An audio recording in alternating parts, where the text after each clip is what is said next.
अश्नीर ग्रोवर ने धमकी दी थी कि अगर 28% जीएसटी नहीं हटाया तो हम इंडिया के जो मैचेस हैं उनको बॉयकॉट करेंगे। मद्रास हाई कोर्ट ने कहा कि ये ऐप इंडिया के 2 former cricket captain Sourav Ganguly और विराट कोहली की वजह से पॉपुलर हो रही थी और लोगों का पैसा ले रही थी। इंडिया से हीरो हीरोइन बुलवाए गए और सबको कैश में पैसा दिया गया। लोग अपने ऑफिस के काम के बीच में अपनी रोजी रोटी दांव पे लगा के टीम बनाने में लगे रहते कि खेलो दिमाग से, ताकि जब कोर्ट में जाएं तो गेम ऑफ स्किल ही बना है। पाकिस्तानी मिलता है और पाकिस्तानी के थ्रू एक शेख के पास पहुंचते हैं और शेख को पकड़ के ये एक आर्मी मैन जो मेंटली इतने स्ट्रांग होते हैं वो तक इसकी चपेट में आ रखे हैं। कई ऐसी स्टेट गवर्नमेंट हैं जो खुद लॉटरी चलाती हैं। छत्तीसगढ़ के जो सीएम है भूपेश बघेल, इन्होंने महादेव ऐप से 500 करोड़ से भी ऊपर का अमाउंट लिया है। देखिए, आपने कई बार सुना होगा कि पुलिस आई और पत्ता खेलते हुए जुआरी जो थे उनको उठा के ले गई। क्रिकेट के अंदर पैसा लगाने वाले, सट्टा खेलने वाले लोगों का आपको पता ही है कि पुलिस आती है और पकड़ के जेल में डाल देती है। ऐसे ही किसी एक डिस्कशन में आपको सुनाई में आएगा कि लॉटरी जो है वो इलीगल है। वहीं पे दूसरी तरफ आपके सामने ऐसा भी हुआ होगा कि कई बार ऐसी शॉप्स आई होंगी जहां पे गवर्नमेंट खुद लॉटरी बेच रही है। अब ऐसे तो गैम्बलिंग और सट्टा लगाना इलीगल है, लेकिन गोवा में जाके आप आराम से कसिनो में सट्टा लगा सकते हैं। आप हॉर्स रेसेस जो है उसके अंदर जाके पैसा लगा सकते हैं, सट्टा खेल सकते हैं उसके ऊपर। 4 लोग पत्ते खेल रहे होते हैं तो पुलिस उनको उठा के ले जाती है, लेकिन अगर उसी की जगह पे वो लोग लूडो खेल रहे हों तो क्या उनको पुलिस पकड़ेगी या फिर नहीं पकड़ेगी? ऑनलाइन जुआ खेलना इलीगल है इंडिया में। वहीं दूसरी तरफ ऑनलाइन कुछ लोग बड़े आराम से टीम बना के पैसे लगा लेते हैं। कहीं भी आपको एक चीज इलीगल दिखेगी, फिर दूसरी जगह पर उसी से मिलता जुलता जो कॉन्सेप्ट है वो लीगल बन के चल रहा होगा। तो इन सारी चीजों के पीछे रियल रीजन क्या है? एक्चुअल में जुए को लेकर इंडिया के अंदर लॉ क्या बोलते हैं, क्या अलाउड है और क्या नहीं अलाउड है, आज इस एक वीडियो में आपको सारी चीजें समझ में आ जाएंगी। देखिए, इंडिया के अंदर जुआ खेलने का जो इतिहास है वो बहुत ही पुराना है। जब 4th सेंचुरी बीसी का टाइम था तो उस टाइम पे लोग डाइस यानी कि पासा जो था उससे गेम्स खेला करते थे। चौपर, पचीसी ये सब खेला जाता था और सोसाइटी का बहुत ही इंपॉर्टेंट पार्ट था ये। महाभारत के टाइम पे भी लोग जुआ खेलते थे, लेकिन इस टाइम पे जुए को एक नेगेटिव तरीके से देखा गया, जहां पे पांडव ने सब कुछ गवाया था। इसके बाद 16th सेंचुरी में मुगल्स आए, इनके टाइम पे भी गैम्बलिंग की और फॉर्म्स बनी। जैसे अकबर जो थे वो मुर्गों की फाइटिंग से जो जुआ होता था उसके बहुत शौकीन थे। अब मुगलों के बाद ब्रिटिशर्स आते हैं इंडिया में। इन्होंने ईयर 1777 में हॉर्स रेसिंग इंट्रोड्यूस की इंडिया के अंदर, क्रिकेट इंट्रोड्यूस किया। तो लोगों ने क्या किया, ये जो सारे गेम्स थे क्रिकेट और हॉर्स रेसिंग वगैरह, इसमें भी पैसे लगाना स्टार्ट किया, गैम्बलिंग स्टार्ट की, सट्टा लगाया इन पे। और इसी पर्टिकुलर टाइम पे लोगों ने एक चीज और की थी कि गैम्बलिंग हाउसेस बना दिए थे जहां इकट्ठा होकर सारे के सारे लोग जुआ खेलते थे। इन गैम्बलिंग हाउसेस में इतने ज्यादा केसेस आने लगे थे, लड़ाई झगड़ा इतना ज्यादा होने लगा था, लूटपाट हुई। ब्रिटिशर्स के हाथ से ये सारी चीजें बाहर होती जा रही थी और इन सब चीजों से निपटने के लिए ब्रिटिशर्स ने क्या किया, इन्होंने 25 जनवरी 1867 को एक कानून पास किया जिसका नाम था द पब्लिक गैम्बलिंग एक्ट 1867। और ये जो एक्ट है इस पर्टिकुलर ईयर में आया था, यही आगे चल के इन सारी चीजों की जड़ बनता है। अभी भी ये जो एक्ट है यही चलता है इंडिया के अंदर। अभी आगे सारी डिटेल बताऊंगा मैं आपको। अब ये जो कानून बनाया गया था ये मेनली गैम्बलिंग हाउसेस जो होते थे उनको बैन करने के लिए बनाया गया था, ताकि लोग पब्लिक प्लेसेस और गैम्बलिंग हाउसेस जो हैं उनमें जाके जुआ ना खेलें। इस एक्ट के सेक्शन 13 में इन्होंने जो मुर्गों की लड़ाई थी, जानवरों की लड़ाई थी, उसके ऊपर पैसा जो लगाते हैं उसको भी बैन कर दिया था। और उस पर्टिकुलर टाइम पे इंटरनेट वगैरह नहीं था, तो ये जो ऑनलाइन गेम्स होते हैं, फैंटेसी गेम्स होते हैं, इनके बारे में इस पर्टिकुलर एक्ट में कुछ भी मेंशन नहीं था। ये जो एक्ट था, इस एक्ट के सेक्शन 12 और सेक्शन 18 में एक चीज मेंशन कर दी गई थी कि देखिए, जुआ जो है वो खेलना इलीगल एक्टिविटी है इंडिया के अंदर, लेकिन अगर कोई स्किल्ड बेस्ड गेम खेलता है तो वो खेला जा सकता है, वो पूरी तरीके से लीगल है। मतलब कि गेम ऑफ चांस जो है वो इलीगल है और गेम ऑफ स्किल जो है वो लीगल है। लेकिन इस एक्ट में ये चीज डिफाइन नहीं की गई थी कि गेम ऑफ स्किल होगी क्या और गेम ऑफ चांस होगा क्या। और ये जो सारी चीज डिफाइन नहीं की गई थी, ये चीज आज भी मुश्किल में डालता है जब कोर्ट में केसेस जाते हैं। अब इसके बाद ये जो एक्ट था ये पूरे ब्रिटिश इंडिया में इंप्लीमेंट हो जाता है, लेकिन हॉर्स रेसेस जो थी, लॉटरी वगैरह जो थे, ये सब पैरेलली चल रहे थे, इनके ऊपर उतनी लगाम नहीं कसी गई थी। मेन प्रॉब्लम जो इस एक्ट की सॉल्व करना था वो ये था कि एनिमल फाइट पे पैसा ना लगे, गैम्बलिंग हाउसेस जो हैं वो बंद हो जाएं। अब इसके बाद ईयर 1947 में हमें आजादी मिल जाती है और आजादी के बाद जब इंडिया का कॉन्स्टिट्यूशन बनना स्टार्ट हुआ तो हमने ये जो एक्ट था द पब्लिक गैम्बलिंग एक्ट 1867, इसको एज इट इज ले लिया बिना किसी चेंज के। लेकिन इसमें हमने बस एक चीज की, ये जो एक्ट था इसको हमने 7th शेड्यूल की स्टेट लिस्ट में डाला। मतलब कि ये जो लॉ है अगर स्टेट चाहे तो इसको एज इट इज फॉलो कर ले, या फिर अगर उसका मन है तो वो स्टेट के अंदर इसको चेंज करके या फिर अपना एक अलग से भी कानून बना सकती है। तो स्टेट्स जैसे बिहार, छत्तीसगढ़, चंडीगढ़, एमपी, मणिपुर और भी बहुत सारे स्टेट थे, इन्होंने एज इट इज इसको अपने स्टेट में फॉलो किया। वहीं दूसरी तरफ आंध्र प्रदेश, असम, गोवा, गुजरात, महाराष्ट्र, केरला, ये जो स्टेट्स है इन्होंने इस लॉ को थोड़ा चेंज किया, अमेंड किया, उसके बाद अपने स्टेट में इंप्लीमेंट किया। अब देखिए यहां से रियल स्ट्रगल स्टार्ट होती है। डे बाय डे चीजें मॉडर्न हुई, लेकिन लॉ जो था वही पुराना था, इसलिए लॉ होने के बाद भी प्रॉब्लम सॉल्व नहीं हुई थी। और उस टाइम पे केस बाय केस, जैसे केस आता था वो कोर्ट में जाता था, उसके बेसिस पे सॉल्यूशन ढूंढा जाता था। देखिए इसमें एक चीज और बता देता हूं कि कुछ ऑनलाइन गैम्बलिंग एप्स भी होती हैं, ये इस तरह बनाई गई होती हैं कि आपको एडिक्शन होना तय है और पैसे का नुकसान अलग से। लेकिन कुछ एप्स ऐसी भी हैं जिनका एडिक्शन बुरा नहीं होता है। जैसे आपने ड्यूओलिंगो ऐप का नाम जरूर सुना होगा। यह ऐप भी एडिक्टिव है अपने इंटरेक्टिव डिजाइन की वजह से, लेकिन इसके सिर्फ फायदे ही फायदे हैं और इसमें आपके कोई पैसे इन्वॉल्व नहीं है। ड्यूओलिंगो एक लैंग्वेज लर्निंग प्लेटफॉर्म है जिसे मैंने पर्सनली यूज किया है और मुझे इससे काफी हेल्प भी मिली है। ड्यूओलिंगो पे लैंग्वेज सीखना बिल्कुल एक गेम की तरह लगता है और ये एक्चुअल में काफी फन ऐप है। अगर आप किसी बार अपना लेसन करना भूल भी जाएं तो भी ये ऐप आपको बहुत फनी रिमाइंडर्स देके आपको रिमाइंड कराएगा। डेली 5 से 10 मिनट के लेसन से भी आप काफी कुछ सीख पाओगे। ड्यूओलिंगो पे आप अपनी लर्निंग प्रोग्रेस ट्रैक कर सकते हैं और इनकी डेली स्ट्रीक्स और अचीवमेंट्स आपका इंटरेस्ट मेंटेन करके रखेंगी। न्यू ईयर पे बहुत से लोगों ने जिम जाने का रेजोल्यूशन बनाया होगा, तो क्यों ना ड्यूओलिंगो पे लैंग्वेज लर्न करने का भी रेजोल्यूशन बनाया जाए। इस रेजोल्यूशन से स्टिक करना जिम जाने के कंपैरिजन में काफी इजी है और फ्रूटफुल भी। तो आज ही डाउनलोड करें Duolingo app and master any language. तो टॉपिक पे वापस आते हैं। अब देखिए इसके बाद ईयर आता है 1955। इस टाइम पे गैम्बलिंग हाउसेस वगैरह जो थे वो तो बैन हो गए थे, लेकिन लोगों ने क्या किया था, इसका नया जुगाड़ निकाल लिया था। गैम्बलिंग हाउसेस के जाने के बाद गेम्स के जो कंपटीशन थे उसको करा के गैम्बलिंग स्टार्ट करा दी थी और उसको ऐसे दिखाया कि कोई गेम है या फिर कोई पजल है, उसका कंपटीशन है और जीतने वाले को प्राइज मिलेगा। लेकिन इसकी आड़ में वो एक्चुअल में गैम्बलिंग हाउसेस ही चला रहे थे और इंडिया के अंदर बहुत ज्यादा ऐसे केसेस आने लगे जहां लोगों के पैसे इस तरीके से बर्बाद हो रहे थे। तो इससे निपटने के लिए गवर्नमेंट ने प्राइज कंपटीशन एक्ट 1955 लेके आई और इसको कंट्रोल किया। अब इसके कुछ टाइम बाद क्या होता है कि एक आदमी था जिसका नाम था RMD चमर बॉगवाला। ये क्लब बना के कार्ड से रिलेटेड जो कॉम्पिटिशंस होते हैं वो करवाता था, जिसमें लोग पैसा लगाते थे। तो कुछ लोगों ने कंप्लेन की कि ये कंपटीशन नहीं बल्कि जुआ खिलवाया जा रहा है। इन सारी चीजों को लेके RMD चमर बॉगवाला ने केस कर दिया कि जो कंपटीशन वो करवा रहा है वो कोई इलीगल काम नहीं है, ये पूरी तरीके से लीगल है पब्लिक गैम्बलिंग एक्ट 1867 के तहत, क्योंकि ये गेम ऑफ स्किल है और इंडिया के अंदर गेम ऑफ स्किल जो है वो लीगल है। और कोर्ट के अंदर मल्टीपल डिस्कशन के बाद ये प्रूव हो जाता है कि चमर बॉग वाला जो था वो गेम ऑफ स्किल करवा रहा था, गेम ऑफ चांस नहीं, तो वो जुआ नहीं है। अब देखिए जो केस था इंडिया की हिस्ट्री के अंदर बहुत इंपॉर्टेंट केस इसको माना जाता है, क्योंकि इंडिया के लॉ में गेम ऑफ स्किल और गेम ऑफ चांस जो था वो डिफाइन नहीं किया गया था, बस नाम लेके छोड़ दिया गया था। सुप्रीम कोर्ट ने इस केस में जो जजमेंट दिया उससे इंडिया के अंदर लोगों के अंदर क्लैरिटी आई कि गेम ऑफ स्किल है क्या। कोई भी स्पोर्ट हो कहीं ना कहीं उसमें लक या फिर चांस होता ही है, लेकिन कोर्ट का कहना है कि जो पूरा गेम है उसके अंदर जो डोमिनेटिंग फैक्टर होता है वो लक नहीं बल्कि स्किल होना चाहिए। अगर स्किल उस गेम को डोमिनेट कर रही है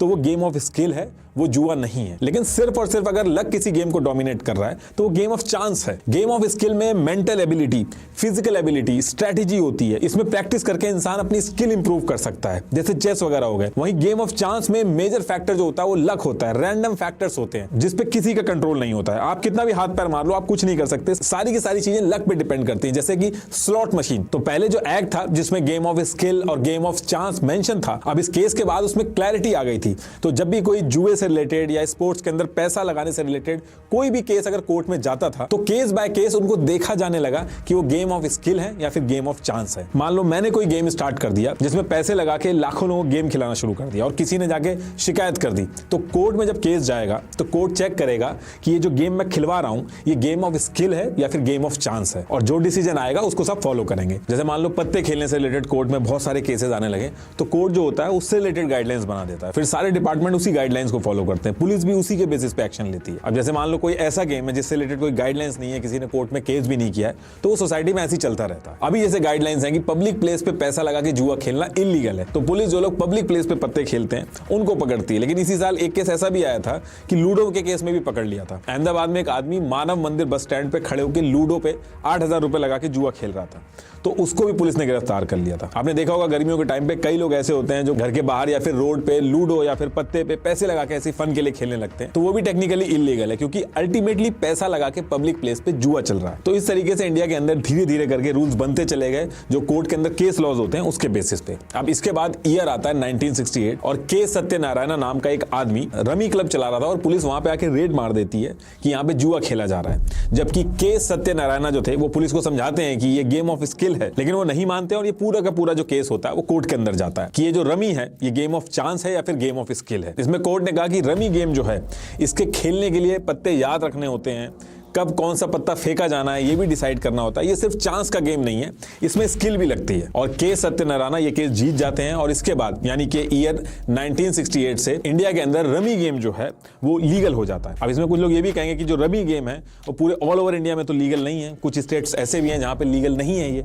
आंध्र प्रदेश, असम, सिक्किम, नागालैंड, मेघालय, तेलंगाना, ये ऐसे स्टेट्स हैं जहां पे रमी गेम खेलना बैंड है। वो इसलिए है क्योंकि ये जो स्टेट्स हैं उन्होंने चेंज करके अपने स्टेट्स के लिए अलग से रूल्स बनाए हैं। इसलिए हमेशा इंडिया के अंदर जब भी किसी गेम की बात आए तो आपको सबसे पहले ये देखना होगा कि किस स्टेट में वो गेम खेला जा रहा है। तो ईयर 1968 तक ये सब चलता है। इसके कुछ साल बाद कसिनो को लेके भी बातें स्टार्ट हो जाती है कि ये लीगल है या फिर इलीगल है। तो दमन and Diu public gambling act 1976 ये लाया जाता है और ये ऑल ओवर इंडिया के लिए नहीं होता बल्कि सिर्फ गोवा, सिक्किम और दमन में इंप्लीमेंट होता है। इस एक्ट के आने के बाद गोवा, सिक्किम और दमन यहाँ पे कसिनो और जो स्लॉट मशीन वगैरह होती हैं ये सब अलाउ कर दिया गया। इसलिए आज की डेट में आप इन स्टेट्स में जाके कसिनो और स्लॉट मशीन का यूज करके गैम्बलिंग कर सकते हैं, लेकिन बाकी जगह पे नहीं कर सकते हैं। इस एक्ट को इन स्टेट्स में लाते टाइम ये बोला गया था कि यहाँ पे इंटरनेशनल टूरिज्म बहुत होता है, बहुत सारे टूरिस्ट आते हैं, इसलिए ये चीज की गई है। लेकिन ऐसा भी नहीं है कि वहां जाके कोई भी किसी भी तरीके का जाके जुआ स्टार्ट कर दे, जाके वहां पे प्रॉपर लाइसेंस लेना होता है। तो पूरे गोवा के अंदर 200 स्लॉट मशीन अलाउ की गई थी, वो भी 5 स्टार होटल्स में, और एक लाइसेंस पे 20 स्लॉट मशीन मिलेंगी, ये डिसाइड हुआ था। और आगे चल के इसको बढ़ाया भी गया था, 400 कर दिया गया था। अब इसके बाद हॉर्स रेसिंग जो थी वो भी चल रही थी इंडिया में, उसको लेके भी बातें शुरू हो गई थी। तो एक कंपनी थी जिसका नाम था द मद्रास रेस क्लब। 1896 से ये मद्रास और ऊटी में पैसे लगवाते थे हॉर्स रेसिंग पे, और जब इस पे भी रिस्ट्रिक्शन लगाने की बात होने लगी कि ये इलीगल है, ये तो जुआ है, तो के.आर. लक्ष्मणन नाम के एक आदमी ने ईयर 1996 में केस कर दिया कि horse racing game of skill है, ये कोई गेम ऑफ चांस नहीं है, ये कोई जुआ नहीं है। तो देखिए, क्योंकि लॉ में कोई चीज डिफाइन नहीं की गई थी तो एक ट्रेंड सा चल गया था कि किसी भी तरीके से गेम को वैलिड होना है अगर, तो उसको बस गेम ऑफ स्किल प्रूव करना है, और जैसे ही वो गेम ऑफ स्किल प्रूव हो जाएगा तो वो खेला जा सकता है, फिर वो जुए की जो कैटेगरी है उससे बाहर निकल जाता है। तो हॉर्स रेसिंग का जो केस था, इसमें भी डिस्कशन हुआ कोर्ट में। इसमें यह कहा गया कि जो आदमी रेस कोर्स में आके पैसे लगाता है वो सिर्फ चांस पे नहीं लगाता है, वो हॉर्स की परफॉर्मेंस हिस्ट्री देख रहा है, ट्रैक की कंडीशन क्या है वो देख रहा है, जॉकी की स्किल्स, बहुत सारी चीजें देख के फिर वो पैसा लगाता है। तो ये गेम ऑफ स्किल है। तो हॉर्स रेसिंग को भी गेम ऑफ स्किल की कैटेगरी में डाल दिया जाता है, और के.आर. लक्ष्मणन ये केस जीत जाते हैं, और तब से यानी कि ईयर 1996 से हॉर्स रेसिंग पे पैसे लगाना लीगल हो गया था इंडिया के अंदर। तो आप सोच सकते हैं कि एक ट्रैक पे घोड़े अगर दौड़ रहे हैं तो उस पे पैसा लगाना गेम ऑफ स्किल है, और उसी ट्रैक पे अगर क्रिकेट मैच हो रहा है और वहां पे पैसे लगाए जाए तो वो जुआ है, पुलिस आपको अंदर कर देगी। अब इसके बाद लॉटरी जो थी वो इंडिया के अंदर साइड बाय साइड चल रही थी। तो 1998 आते आते इसमें बहुत ज्यादा केस आने लगे, बहुत सारे प्राइवेट प्लेयर थे वो इसमें घुस के धोखाधड़ी करने लगे, लोगों के पैसे लेके कुछ लोग भाग गए और बहुत ज्यादा केसेस आने लगे, बहुत ज्यादा नुकसान होने लगा। तो सेंट्रल गवर्नमेंट आई और इसके लिए एक एक्ट लेके आई, सिर्फ और सिर्फ लॉटरी के लिए ये एक्ट आया गया। इसका नाम था लॉटरीज एक्ट ऑफ 1998। इसके आने के बाद एक फेयर गाइडलाइंस और ट्रांसपेरेंसी वाला सिस्टम आया, जिससे जितने भी ये प्राइवेट और इलीगल तरीके से लॉटरी चला रहे थे उन सबको इंडिया में बैन कर दिया गया। लेकिन ये होने के बाद भी जो स्टेट्स थी उन्होंने अपने अपने हिसाब से अपनी अपनी स्टेट में रूल्स बनाए। तो ये जो लॉटरी का जो सिस्टम है, 13 स्टेट्स को अगर छोड़ दिया जाए तो बाकी पूरे इंडिया के अंदर लॉटरी खेलना बैन है। और जो 13 स्टेट्स हैं उसमें से कई ऐसी स्टेट गवर्नमेंट हैं जो खुद लॉटरी चलाती हैं, उनके ठेके भी देती हैं, और आप भी इन 13 स्टेट्स के बाहर इंडिया के अंदर कहीं भी लॉटरी नहीं खेल सकते। तो देखिए, रमी, हॉर्स रेसिंग, लॉटरी, इन सब का स्टेटस तो आपको पता चल गया। अब इसके बाद बात आती है फैंटेसी और ऑनलाइन गेमिंग की। देखिए, ईयर 2000 के शुरुआत में इंडिया के अंदर ऑनलाइन गेमिंग का कल्चर बहुत तेजी से बढ़ रहा था। गेम ऑफ स्किल और गेम ऑफ चांस की जद्दोजहद तो ऑलरेडी इंडिया में चल रही थी, और ये ऑनलाइन गेमिंग आने के बाद और जो लोग पैसा लगाने लगे थे इसके लिए तो कोई रूल था ही नहीं, तो और दिक्कतें स्टार्ट हो गई। और इन सब की शुरुआत होती है 2001 में, जब ESPN और स्टार स्पोर्ट्स क्या करते हैं, ये साथ में मिलके एक सुपर सेलेक्टर नाम से एक फैंटेसी ऐप लेके आते हैं। लेकिन 2003 आते आते ये लोग लॉस में चले जाते हैं, क्योंकि इसकी लॉन्च की टाइमिंग उतनी सही नहीं थी, लोग इंटरनेट पे उतने नहीं थे, लोगों लोगों के हाथ में मोबाइल्स उतने नहीं थे, तो ये जो ऐप थी ये बंद हो जाती है। लेकिन इसके 4 साल बाद 2007 में यूएसए से पढ़ाई करके हर्ष जैन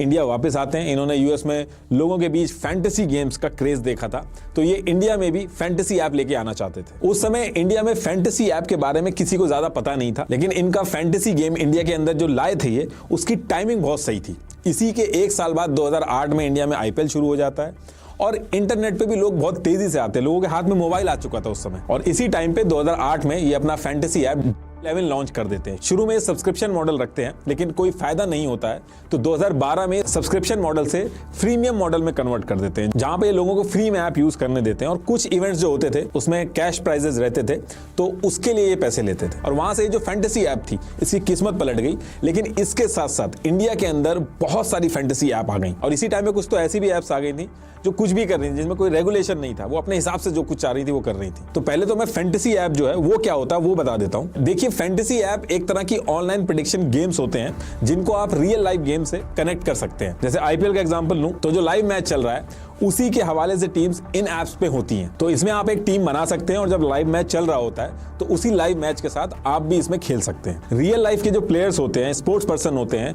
जो एक्चुअल स्पोर्ट्स में होते हैं, वो आपके इन फैंटेसी ऐप के जो प्लेयर्स होते हैं उनसे लिंक कर दिए जाते हैं। जैसी परफॉर्मेंस खिलाड़ी की लाइव मैच में होती है, वैसी परफॉर्मेंस आपके फैंटेसी ऐप के जो प्लेयर्स होंगे उनकी भी होगी। आपको ऐसी फीलिंग आएगी कि जैसे आप ही के बंदे बॉलिंग और बैटिंग करने में लगे हुए हैं, लेकिन एक्चुअल में ये सिर्फ एक फैंटेसी होती है। इसमें रियल लाइव मैच होता है, अपनी टीम बनाओ, और जैसे जैसे लाइव प्लेयर रन्स बनाते हैं आपके पॉइंट्स बढ़ते हैं। अगर आपने वही खिलाड़ी पिक किया है, जिसके ज्यादा पॉइंट्स होते हैं वो जीत जाता है। इसमें अलग अलग रूम्स होते हैं और उनकी फीस होती है, आप पैसा दे के उस रूम के अंदर एंट्री ले सकते हैं। तो फैंटेसी ऐप क्या होता है ये तो आपको समझ में आ गया, लेकिन ये फैंटेसी ऐप का पैसा कमाने का मॉडल क्या है, ये ऐसा क्या करते हैं कि यूनिकॉर्न बन जाते हैं। तो इसको एक एग्जांपल समझाता हूं। मान लो 5 प्लेयर्स हैं, पांचों ने 100 रुपए दिए, टोटल 500 रुपए इकट्ठे हुए। इसमें सबसे पहले लगेगा 28% जीएसटी जो गवर्नमेंट लेगी। अब बचे 360 रुपए। अब इसमें फैंटेसी ऐप का जो ओनर होता है वो भी अपना कट लेता है, जनरली 15 से 25 या फिर 30% के बीच में होता है। चलिए 20% अगर आप कट मान लेते हैं, तो इसमें से 20% अगर आप निकालेंगे तो बचेगा 288 रुपीज। अब कायदे में ये जो अमाउंट है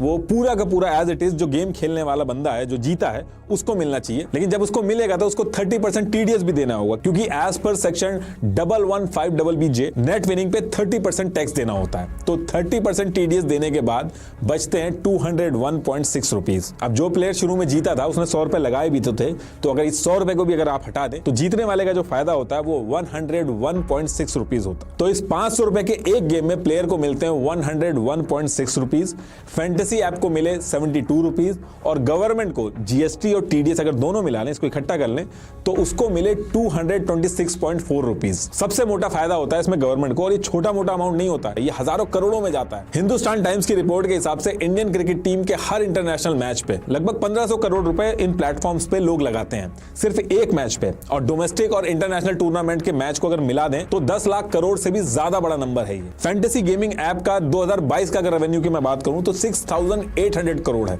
और ये रेवेन्यू 2027 में 25,240 करोड़ का हो जाएगा। वैसे तो जब भी एक मैच होता है तो उसमें मल्टीपल रूम्स होते हैं, मल्टीपल गेम्स होते हैं, मल्टीपल इवेंट्स भी होते हैं, लेकिन अगर मैं एक मेगा इवेंट की बात करूं जिसमें जीतने वाला मेगा विनर बनता है, तो इसमें रफली 1.5 करोड़ लोग पार्टिसिपेट करते हैं, जिसकी एंट्री फीस 49 रुपीज होती है, यानी कि 73.5 करोड़ रुपीज इकट्ठे होते हैं, जिसमें से 33.28 करोड़ गवर्नमेंट के पास जाते हैं। जो फैंटेसी ऐप वाले उनके पास जाते हैं 10.58 करोड़, और ये सिर्फ एक मैच के एक छोटी सी एक्टिविटी का अमाउंट है। ऐसे ना जाने कितने रूम्स होते हैं।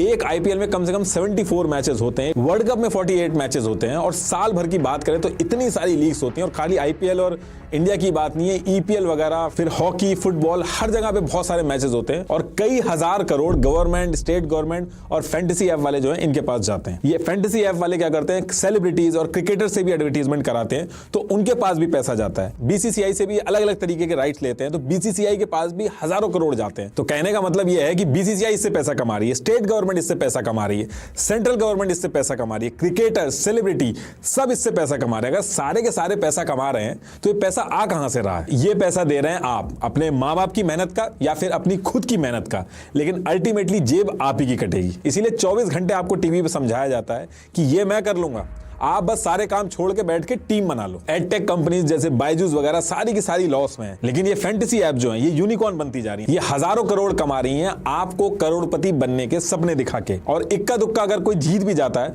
तो उसकी वजह से करोड़ों लोगों को लगने लगता है कि वो भी अब करोड़पति बन जाएंगे। मैथमेटिकली एक इंसान के इन सब ऐप्स पे जीतने की प्रोबेबिलिटी बहुत ही कम है। अगर मैं मेगा इवेंट की भी बात करूं तो 0.0000667% प्रोबेबिलिटी है आपके जीतने की। और इसमें भी कोई एक्स्ट्रा होशियार है, क्योंकि टीम तो 49 रुपीस की बनती है, तो वो क्या करते हैं कि 3-4 टीमें खरीद लेते हैं अपने चांसेस बढ़ाने के लिए। लेकिन ऐसा करने वालों का तो इससे ज्यादा बड़ा नुकसान होता है। देखिए, अगर आप अपने दोस्त या स्कूल कॉलेज या अपने गांव को इकट्ठा करके 1 लाख टीम भी बना लेंगे तो भी आपके जीतने के चांसेस मैथमेटिकली बिल्कुल ना के बराबर हैं। आप 7 करोड़ से ज्यादा लोगों को भी इकट्ठा कर लेंगे तब भी आप नहीं जीत पाओगे। मैं ऐसा कह क्यों रहा हूं वो भी आपको समझा देता हूं। इन फैंटेसी ऐप्स में 2 टीमों को मिला के आपको 11 लोगों की टीम बनानी होती है, यानी कि 22 में से 11 प्लेयर्स चुनने होते हैं। सारे कॉम्बिनेशन अगर आप कैलकुलेट करेंगे तो कॉम्बिनेशन होते हैं 7,05,432। और बात यहां भी नहीं खत्म होती है, इनमें से भी आपको कैप्टन और वाइस कैप्टन चुनने होते हैं। अब आपने 11 प्लेयर्स की टीम बनाई है तो सिर्फ उस टीम के अंदर कैप्टन और वाइस कैप्टन बनने के 110 कॉम्बिनेशन बनते हैं। और इस कैप्टन और वाइस कैप्टन के 110 कॉम्बिनेशन को अगर आप मल्टीप्लाई करेंगे 7,05,432 से तो 7,97,97,520 कॉम्बिनेशंस आएंगे। 7 करोड़ टीम बनानी पड़ेंगी। और बात तब भी नहीं बढ़ेगी क्योंकि इसमें अभी भी 1-2 फैक्टर कम है कि कैप्टन और वाइस कैप्टन को अगर रिप्लेस करें तो। देखिए, अगर ये कैलकुलेशन नहीं भी समझ में आई है तो बस मोटा मोटी इतना समझ लीजिए, जो सबसे जरूरी है कि एक छोटे मोटे देश के प्राइम मिनिस्टर बनने के चांसेस आपके ज्यादा हैं इन एप्स पे करोड़पति बनने के कंपैरेटिवली। जिसकी ऐप है, जो ओनर है, ऐसा नहीं कि वो भी अगर चाहे तो वो जीत ही जाएगा। इनफैक्ट विराट और धोनी खुद आगे इसमें अगर टीम बनाने लगे तो उनकी भी कोई श्योरिटी नहीं है कि वो जीत ही जाएंगे, क्योंकि इसमें किसी को भी नहीं पता कि जिस दिन एक्चुअल मैच होगा उस दिन कौन सा खिलाड़ी कैसा खेलेगा। इसमें यह भी बात होती है कि बॉट्स बना के इसमें जीता जा सकता है, सॉफ्टवेयर में चेंज किए जा सकते हैं। तो देखिए, अगर बॉट्स बना भी लेगा तो अल्टीमेटली प्राइज मनी जीतने के बाद एक रियल पर्सन के बैंक अकाउंट में ही तो पैसे आएंगे। टैक्स लगेगा, इतना हल्ला होगा जो जीतेगा, तो एक छोटी सी इन्वेस्टिगेशन से पकड़ा जाएगा। तो देखिए, जो एप्स हैं ये फेयर तो रहती हैं, लेकिन इसके पीछे जो जीतने की प्रोबेबिलिटी है वो छुपा के रखी जाती है। उल्टा ये समझाया जाता है कि अगर आप ऐसे ही इसमें टीम बनाते रहे, पैसा लगाते रहे, तो एक ना एक दिन आप करोड़पति जरूर बन जाएंगे। और आप कभी कभार अगर सुन भी लेते होंगे अपने आसपास कि किसी ने कुछ हजार रुपए जीत लिए या आपके किसी दोस्त यार ने कुछ हजार जीत लिए, तो उनसे जाके आप कभी पूछिएगा कि वो कब से खेल रहे हैं और कितना पैसा लगा चुके हैं। इसमें आप 1-2 बाजियां भले ही जीत सकते हो, लेकिन असली गेम जो होता है वो ऊपर बैठे आका जो होते हैं वो आपको ज्यादा से ज्यादा खिला के जीतते हैं। सिर्फ 10 रुपए, 20 रुपए, 40 रुपए लगा के लोग हजारों रुपए हार जा रहे हैं, क्योंकि छोटा अमाउंट है, एक बार में जेब से पैसा नहीं जाता है, इसलिए आदमी को पता नहीं चलता है। लोग अपने ऑफिस के काम के बीच में अपनी रोजी रोटी दांव पे लगा के टीम बनाने में लगे रहते हैं। दिन शुरू होते ही लोग टीम बनाने में लग जाते हैं और एक बार जब टीम बन जाती है तो बोरिंग से बोरिंग मैच हो, पूरा मैच आखिरी तक देखते हैं। कुछ लोग तो अपने आप से ही झूठ बोलते हैं कि हमें एडिक्शन नहीं है, हम बस टाइम पास के लिए पैसा लगा रहे हैं। लेकिन इस टाइम पास के चक्कर में 10 रुपए भी लग गए तो पूरा मैच बैठ के देखते हैं। आज की डेट में जो काम धंधे वाले लोग हैं उनके पास T20 देखने तक का टाइम नहीं होता है। वहां पे ये लोग 10 रुपए लगा के पूरा का पूरा टेस्ट मैच देख डालते हैं, क्योंकि पैसा लगा के जब ये लोग मैच देखते हैं और उसका सेलेक्ट किया हुआ प्लेयर रन मारता है तो उसका अलग ही एड्रिनल रश होता है। एक बोरिंग जिंदगी में एक्साइटमेंट आ जाती है और फिर यही चीज एक एडिक्शन में कन्वर्ट हो जाती है। ये एडिक्शन ऐसा है कि आर्मी मैन जो मेंटली इतने स्ट्रांग होते हैं वो तक इसकी चपेट में आ रखे हैं। आप एक छोटी सी गूगल सर्च करिएगा, आपको पता चल जाएगा कि एक आर्मी पर्सन के 20-20 लाख रुपए तक जा चुके हैं। इसीलिए एडिक्शन जब एक हद से ज्यादा बढ़ता है तो ट्रीटमेंट की भी जरूरत पड़ती है। ये जो फैंटेसी एप्स हैं इनमें जीता हुआ जो आदमी होता है वो अपने आप को होशियार समझ के दोबारा पैसा लगाता है, और हारा हुआ जो आदमी है वो अपने पैसे को पूरा करने के लिए पैसा लगाता है, बार बार खेलता है। ये एक विशियस साइकिल है जो कभी खत्म नहीं होती। लो प्राइस बैरियर की वजह से 10 रुपए 20 रुपए लगा के गेम में एंट्री मिल जाती है, इसलिए इसके यूजर्स भी बहुत ज्यादा हैं। इसमें कई केसेस ऐसे भी होते हैं कि 18 साल से कम उम्र के बच्चे भी अपने माँ बाप के आधार कार्ड यूज करके खेलने लगते हैं। कोई प्रोसीजर नहीं है इस चीज को कंफर्म करने का या इसको रोकने का, और इसमें रेफरल सिस्टम भी इसमें रख दिया गया है। बच्चों के जो ग्रुप होते हैं उसमें अगर एक बच्चे को भी इसकी लत लग गई तो वो ट्राई करेगा कि ये रेफरल दे के बाकी बच्चे जो हैं उनको भी इसकी लत लगा दे, और बाकी बची कसर जो होते हैं वो सेलिब्रिटी और क्रिकेटर्स निकाल देते हैं। देखिए, मान लो एक अनजान आदमी एक ऐप बना के ऐसे ही पैसे लगाने को बोले तो लोग नहीं लगाएंगे, लेकिन वही आदमी सेलिब्रिटी जिनकी लोग पूजा करते हैं, टीम के कैप्टन, वाइस कैप्टन, इनके टीवी पे ऐड चलाना शुरू कर दे, इनके बैनर्स लगा दे, इनके एड्स करा के प्रमोट कराने लगे, तो सारे के सारे लोग जो हैं वो इसको ज्वाइन करना स्टार्ट कर देंगे। लोग इनको भगवान मानते हैं, इनके करोड़ों फैन हैं। इनका प्रमोट करना भी बहुत बड़ा रोल प्ले करता है। ये जो एप्स हैं इनमें यूजर्स बहुत तेजी से बढ़ने का। 18 करोड़ एक्टिव यूजर्स हैं इन फैंटेसी ऐप्स के, मतलब कि कोई भी सिचुएशन हो ये 18 करोड़ लोग तो मैच देखेंगे और 2027 में ये यूजर्स 50 करोड़ हो जाएंगे। इसीलिए बीसीसीआई, आईपीएल, इनके टीम ओनर्स, जितने भी बड़े जाइंट्स हैं, इनको भी ये सूट करता है। ये कभी नहीं चाहते हैं कि ये फैंटेसी ऐप्स बंद हो। ये फैंटेसी ऐप्स वालों की इतनी पकड़ है कि उल्टा धमकी खुद दे देते हैं। अश्नीर ग्रोवर ने धमकी दी थी कि अगर 28% जीएसटी नहीं हटाया तो हम इंडिया के जो मैचेस हैं उनको बॉयकॉट करेंगे। हमारी जरूरत नहीं है तो हमको भी जरूरत नहीं है, फिर हम भी बॉयकॉट करेंगे वर्ल्ड कप का, हम भी इंडिया के मैचेस का बॉयकॉट करेंगे। इस एक स्टेटमेंट से आप समझ सकते हैं कि बीसीसीआई और आईपीएल के टीम ओनर्स का कितना फायदा ये लोग कराते हैं कि ये धमकी तक दे देते हैं और कुछ नहीं होता है। गवर्नमेंट भी आंख बंद करके बैठी है क्योंकि ये पूरा फैंटेसी इकोसिस्टम की जो इकोनॉमी है ये भी बहुत बड़ा रोल प्ले करती है। जीडीपी में बहुत बड़ा कंट्रीब्यूशन करते हैं। इस पूरे फैंटेसी ऐप के इकोसिस्टम को ये लोग 1 ट्रिलियन इकोनॉमी बनाने की बातें करते हैं। देश के अंदर फॉरेन डायरेक्ट इन्वेस्टमेंट आता है इनकी वजह से। अमेरिका की टाइगर ग्लोबल, यूके की स्टेट व्यू कैपिटल मैनेजमेंट, ये सब हजारों करोड़ इन्वेस्ट कर रही है इन फैंटेसी ऐप्स में और सारा का सारा पैसा जो है वो इंडिया में आ रहा है। अगर गवर्नमेंट कोई स्टेप उठाती भी है तो करंट इन्वेस्टर तो पीछे हटेगा ही, ऊपर से जो आने वाले इन्वेस्टर हैं जो अगले साल आएंगे वो भी रुक जाएंगे। तो इससे बहुत भारी नुकसान होगा। इसलिए स्टेट और सेंट्रल गवर्नमेंट चुपचाप तमाशा देखती रहती हैं। इन फैंटेसी ऐप्स का जो रेवेन्यू है, इनके जो ऑपरेशंस है, इनको अगर थोड़ा सा भी छेड़ा तो बीसीसीआई का जो रेवेन्यू है, स्टेट गवर्नमेंट का जो रेवेन्यू है, आईपीएल का जो रेवेन्यू है, सेंट्रल गवर्नमेंट का जो रेवेन्यू है, सेलिब्रिटीज और क्रिकेटर्स का जो रेवेन्यू है, बड़े बड़े बिजनेसमैन का जो रेवेन्यू है, सबको डीपली इंपैक्ट करेगा। यही रीजन है कि रेगुलेशन भले ही आ जाए, लेकिन एक्सपर्ट कहते हैं कि इंडिया के अंदर फैंटेसी ऐप कभी बंद नहीं होगा, चाहे पूरी दुनिया इसके अगेंस्ट में खड़ी हो जाए। यही रीजन है जो पुराने लॉ हैं, एक्ट्स हैं, उनको एज इट इज पड़े रहने दिया गया है, उसमें कोई चेंजेस नहीं किए गए। और चेंजेस तो बहुत दूर की बात है, लोकसभा हो गया, राज्यसभा हो गया, बिल लाना तो दूर, इसके बारे में बात तक नहीं होती है यहाँ पे। सौरभ गांगुली जो बीसीसीआई के फॉर्मर प्रेसिडेंट रहे हैं, जिनको सुप्रीम कोर्ट ने इंडिया में क्रिकेट एडमिनिस्ट्रेशन में सुधार करने की जिम्मेदारी दी थी, वो सर्किल पे सबको टीम बनाने को बोल रहे हैं, उल्टा ब्रांड एम्बेसडर बन गए। मद्रास हाई कोर्ट में एक पीआईएल फाइल की गई थी जिसमें सर्किल और जैसे जो ऐप हैं, इनको जो सेलिब्रिटीज एंडोर्स करते हैं, प्रमोट करते हैं, जैसे सौरभ गांगुली, विराट कोहली, तमन्ना भाटिया, इनके ऊपर भी ऑब्जेक्शन उठाया गया। मद्रास हाई कोर्ट ने कहा कि ये ऐप इंडिया के 2 former cricket captain Saurabh Ganguly और विराट कोहली की वजह से पॉपुलर हो रही थी और लोगों का पैसा ले रही थी। Justice N Kirubakaran and justice B Pugalendhi, इन्होंने कहा कि ये जो सेलिब्रिटीज हैं जो इन ऐप्स को, गेमिंग ब्रांड्स को प्रमोट कर रहे हैं, एंडोर्स कर रहे हैं, इनके ऊपर भी ऑब्जेक्शन उठाना चाहिए, इनको भी लपेटे में लेना चाहिए। जस्टिस किरुबाकरन ने कहा कि वो, यानी कि सौरभ गांगुली, ये एक स्टार हैं, वो एड्स में दिखाई देते हैं और लोग विक्टिम बन रहे हैं। साधारण आम आदमी के लिए जब कोई क्रिकेट स्टार या फिल्म स्टार इस तरीके से एप्स को प्रमोट करते हुए दिखाई देता है तो उसका क्या मतलब होता है? वो उनको फॉलो करता है। देखिए, जो फैंटेसी ऐप्स हैं, इसमें पैसा जाना और इसका एडिक्शन लगना, ये तो एक प्रॉब्लम है ही है, ये एक तरह की बीमारी भी है। और ऐसा मैं क्यों कह रहा हूं वो भी बताता हूं आपको। देखिए, अमेरिकन साइकेट्रिक एसोसिएशन जो है वो DSM-5 पब्लिश करती है। DSM की फुल फॉर्म हुई diagnostic and statistical manual of mental disorder. ऐसे ही WHO जो है वो भी पब्लिश करती है ICD-11। ICD मतलब इंटरनेशनल क्लासिफिकेशन ऑफ डिजीजेस। ये दिमाग से रिलेटेड जो बीमारियां होती हैं उनको लेके पूरी एक कॉम्प्रिहेंसिव लिस्ट और क्राइटेरिया पब्लिश करती हैं कि क्या बीमारी है, उसके लिए क्या होना चाहिए, और इसको पूरी दुनिया भर के जो डॉक्टर हैं और हेल्थ केयर प्रोफेशनल्स हैं वो इसको पढ़ के अपने ट्रीटमेंट वगैरह करने के तरीकों को अपडेट करते हैं। पूरी दुनिया के हेल्थ केयर प्रोफेशनल्स के लिए बहुत ही इंपॉर्टेंट टूल्स हैं। तो इस बार DSM के 5th एडिशन में और ICD के 11th एडिशन में ये जो ऑनलाइन और ऑफलाइन गेमिंग के जो एडिक्शन चल रहे हैं, इसको सब्सटेंस रिलेटेड डिसऑर्डर वाली बीमारी जो होती है उससे कंपेयर किया है, यानी कि अल्कोहल और ड्रग्स से कंपेयर किया गया है और अलग से कैटेगरी बना के डाला गया है। पैथोलॉजिकल गैम्बलिंग और डिसऑर्डर्ड गैम्बलिंग जो है, इसके लिए ट्रीटमेंट भी है और इसके लिए मेडिसिन भी बनाई गई है। ट्रांसलेशनल साइकेट्री की रिपोर्ट के हिसाब से जो लोग ज्यादा जुआ खेलते हैं उनके दिमाग का वो हिस्सा जो इंपल्सेस कंट्रोल करता है वो वीक हो जाता है, मतलब कि उसका अपने ऊपर से कंट्रोल कम होता है। एक जुआ खेलने वाले आदमी को बेवकूफ बनाना ज्यादा आसान होता है। ये जो रेड में आप देख रहे हैं, ये जो एरिया है ये वीक हो जाता है। जुआ खेलते टाइम दिमाग के अंदर इस तरीके से चीजें चल रही होती हैं। जिन लोगों को जुए की लत लगती है उनके दिमाग की जो फंक्शनिंग है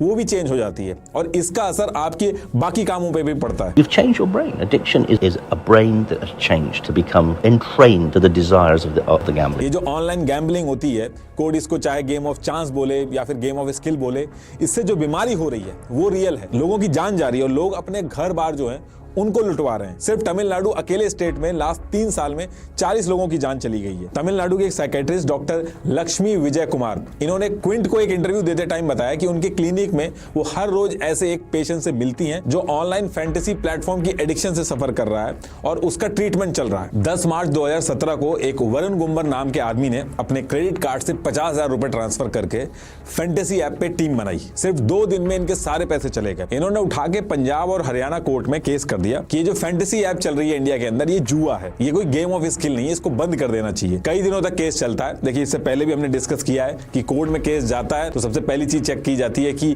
गेम ऑफ स्किल है या फिर गेम ऑफ चांस है। और यहां भी मल्टीपल डिस्कशन के बाद कोर्ट कहती है कि ये जो फैंटेसी ऐप्स हैं, इसमें आप अपनी स्किल के बेसिस पे प्लेयर सेलेक्ट करते हो। आपने इससे पहले भी परफॉर्मेंस देखी होती है प्लेयर की, आप प्लेयर को कंपेयर कर सकते हो दूसरे प्लेयर से।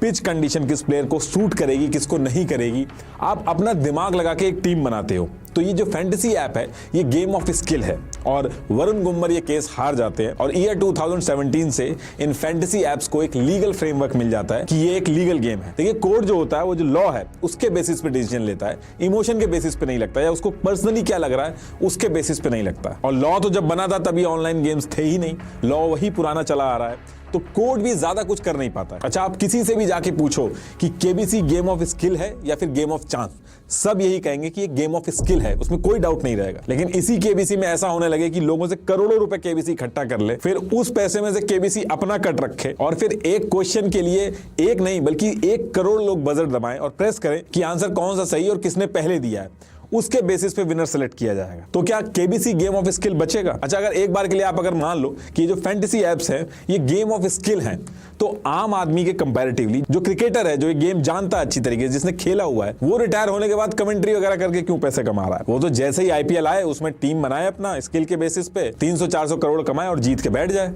असल बात यह है कि आप कपिल देव, सुनील गावस्कर को भी बोल दोगे ना कि इन फैंटेसी एप्स में जाके टीम बनाने को, उनकी भी श्योरिटी नहीं है कि वो जीत पाएंगे, वो भी हार जाएंगे क्योंकि चांसेस बहुत ही ज्यादा कम है। तो फिर ये गेम ऑफ स्किल हुआ कैसे? अगर ये स्किल का गेम होता तो हर साल किसी क्रिकेटर के जीतने की न्यूज आती, वो करोड़पति बन जाता। रणजी में इतने खेलने वाले, उनको पिच की इतनी कंडीशंस पता है, वो करोड़पति बनते। लेकिन उनकी बजाय हर बार एक रैंडम आदमी का नाम आता है कि ये जीत गया, जिसको क्रिकेटर के कंपैरेटिवली बिल्कुल नॉलेज नहीं है। और ये चीज इसलिए होती है क्योंकि इस पूरे फैंटेसी ऐप में स्किल जो है वो डोमिनेटिंग फैक्टर है ही नहीं। अभी आपने सुना होगा कि सीतामढ़ी जो कि मजदूर थे बिहार में, वो क्रिकेट तक नहीं देखते थे, उन्होंने अपने दोस्तों के कहने पे पैसे लगा दिए और टीम बना दी, वो जीत गए, वो 1 करोड़ रुपए से भी ज्यादा जीत गए। अब इनको तो क्रिकेटर से ज्यादा नॉलेज नहीं है, लेकिन उसके बाद भी ये जीत गए। लेकिन ये फैंटेसी ऐप जो होती है, इनका सारा फोकस जो होता है वो ये प्रूव करने में होता है कि ये हमारा जो ऐप है ये गेम ऑफ स्किल है। इसलिए आपने इनके एडवर्टीजमेंट में भी लाइन सुनी होगी कि खेलो दिमाग से, ताकि ये जब कोर्ट में जाएं तो गेम ऑफ स्किल ही बना रहे। कुछ स्टेट्स ऐसे हैं जिसमें इसका बहुत ज्यादा नेगेटिव असर पड़ा है,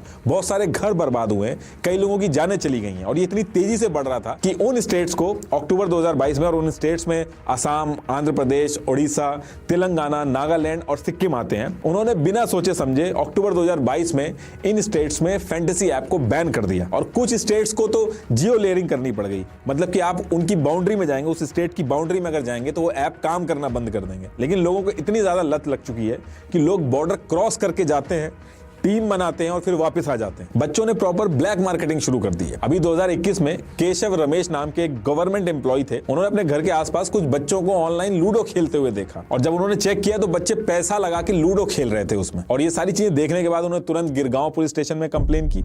उसके बाद फिर वो कोर्ट में भी गए, वहां पे भी इन्होंने केस लड़ा। लेकिन वही दिक्कत, गेम ऑफ स्किल और game of chance. Discussion start होता है इसमें, फिर वही सारी चीजें कि लूडो में बिना समझे गोटी आगे नहीं चली जा सकती, कौन सी गोटी कब चलनी है ये भी एक स्किल है। तो लूडो भी गेम ऑफ स्किल कंसीडर हो गया और लूडो भी लीगल हो गया। चलिए, अभी जितने भी ऑनलाइन ऐप्स हैं लीगल तो हो गए हैं, लेकिन उसके बाद भी गवर्नमेंट इनको रेगुलेट नहीं करती, ये सेल्फ रेगुलेट होते हैं। देखिए, गवर्नमेंट जो होती है वो कई डिपार्टमेंट को खुद रेगुलेट नहीं करती, वो सेल्फ रेगुलेशन में डाल देती है, वो सेल्फ रेगुलेट होते हैं। जैसे इंडिया के अंदर टीवी जो है, उसके केस में ब्रॉडकास्टर ने बार्क नाम से मिलकर एसोसिएशन बनाया, वो खुद रेगुलेट करते हैं अपनी ऑर्गेनाइजेशन को। ऐसे न्यूज मीडिया वालों ने मिलकर एनबीए बनाई है, ये सेल्फ रेगुलेट करते हैं अपने आप को। तो ऐसे ही इन फैंटेसी एप्स के केसेस में भी गवर्नमेंट कोई रेगुलेशन नहीं करती है। फैंटेसी ऐप वालों ने खुद से ही FIFS बना ली है, ये खुद से अपने आप को देखते हैं कि ये सही से रेगुलेशन कर रहे हैं कि नहीं, मतलब कि दूध की रखवाली ये खुद ही कर रहे हैं। अब देखिए, जो फैंटेसी एप्स है ये तो फिर भी लाइमलाइट में है, गवर्नमेंट की निगरानी में है, रेगुलेशन करती हैं ये लोग। लेकिन कुछ ऐसी एप्स भी आ गई हैं मार्केट के अंदर जो फैंटेसी ऐप की आड़ में प्रॉपर इलीगल एक्टिविटी करती हैं, उन्हें कोई देखने वाला ही नहीं है। और ऐसी एप्स ने ना जाने कितने बच्चे और परिवारों को दिक्कत में डाल दिया। आए दिन आप सुनते होंगे गवर्नमेंट ने 100, 200, 300 ना जाने ऐसी कितनी एप्स को बैन कर दिया जो लोगों का पैसा ले रही थी, डेटा उड़ा दे रही थी। अभी एक महादेव ऐप भी आई थी, उसके साथ भी कुछ ऐसा ही हुआ था। एक्चुअली छत्तीसगढ़ के भिलाई में एक सौरभ चंद्रकर नाम का एक आदमी था जो कि महादेव नाम की एक जूस की दुकान चलाता था, और थोड़ी दूर पे एक टायर की दुकान थी जहां पे उसका दोस्त रवि उप्पल ये उस टायर की दुकान को चलाता था। ये दोनों अपने काम के साथ साथ जुआ भी खेलते थे, पैसा लगाते थे, और इस जुए की लत की वजह से इनके ऊपर बहुत सारा कर्जा चढ़ गया था। तो इनके पीछे जिनसे इन्होंने पैसे लिए थे, उधार लिए थे, वो लोग पीछे पड़ गए थे। तो ये लोग इंडिया छोड़ के दुबई चले गए थे। वहां पे ये लोग छोटे मोटे काम कर रहे थे और वहीं पे इनको एक पाकिस्तानी मिलता है, और पाकिस्तानी के थ्रू ये एक शेख के पास पहुंचते हैं, और शेख को पकड़ के ये एक जुए की जो ऐप है जिसका नाम महादेव है उसका आइडिया देते हैं। शेख ने पैसे लगा दिए और इन्होंने महादेव बुक नाम से एक ऐप बनाई। ये ऐप तो इन्होंने दुबई में बनाई थी, लेकिन इसका ऑपरेशन इन्होंने इंडिया में रखा। इस ऐप से इंडिया के अंदर फ्रेंचाइजी देकर इस ऐप को चलवाते थे इंडिया के लोगों से ही। लोग इनकी ऐप में क्रिकेट, कार्ड्स, पोकर, इन सब चीजों पर पैसा लगाते थे, प्रॉपर जुआ खेलते थे। कुछ ही दिनों में बहुत तेजी से ये ऐप ग्रो करने लगी।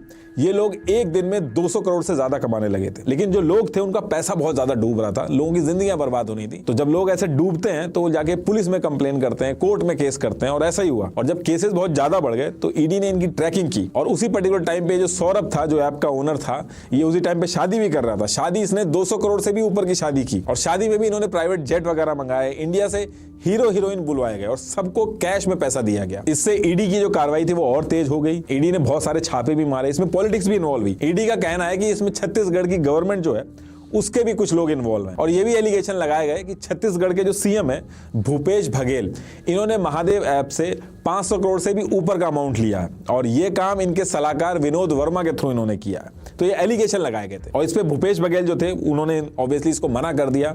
उन्होंने कहा ये पॉलिटिक्स की जा रही है। इनफैक्ट वो पहले खुद ऐसे बंदे थे जिन्होंने महादेव ऐप को बैन करने की बात की थी, और उन्होंने ऐसा भी कहा कि उन्होंने खुद इस चीज को बंद करवाया। अभी भी इस पे कार्रवाई चल रही है। तो इस तरीके की ऐप से तो बिल्कुल दूर रहिए। और अभी मई 2022 में गवर्नमेंट हरकत में आई है, एक कमेटी बनाई गई है जो इस पे स्टडी कर रही है, और रेगुलेशन आने वाले टाइम में बनेगी, लेकिन सिर्फ रेगुलेशन बनेगी। अगर आप सोच रहे हैं कि फैंटेसी ऐप बंद हो जाएगा तो बहुत मुश्किल है। तो फिलहाल तो ये जितनी भी ऐप्स हैं ये